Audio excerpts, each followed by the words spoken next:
గాయత్రీ హోమ ఫలం. నువ్వులతో గాయత్రీ హోమం చేస్తే సకల పాపాలు నశిస్తాయి. శాంతిని కోరుకునేవారు యవలతో, దీర్ఘాయుషత్వాన్ని కోరుకునేవారు నెయ్యితో హోమం చేయాలి. కర్మసిద్ధిని కోరుకునేవారు ఆవాలతో, అధికంగా ధ్యానసంపత్తిని కోరుకునేవారు శాలబియ్యంతో హోమం చేయాలి.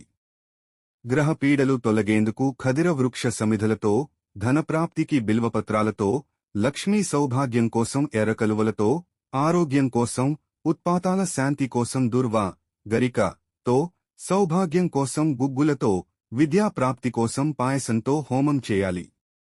10,000 సార్లు గాయత్రీ మంత్రంతో హోమం చేస్తే పై చెప్పిన ఫలితాలన్నీ లభిస్తాయి. 1,00,000 సార్లు గాయత్రీ హోమం చేస్తే సకల కార్యాలు సిద్ధిస్తాయి. 1,00,00,000 సార్లు హోమం చేసినవాడు బ్రహ్మహత్యాది పాపాల నుండి విముక్తుడై తన వంశాన్ని ఉద్ధరిస్తాడు. నవగ్రహ శాంతి కోసం చేసే హోమాలతో పాటు 10,000 సార్లు గాయత్రీ హవనం చేస్తే మనోభీష్ట సిద్ధి కలుగుతుంది.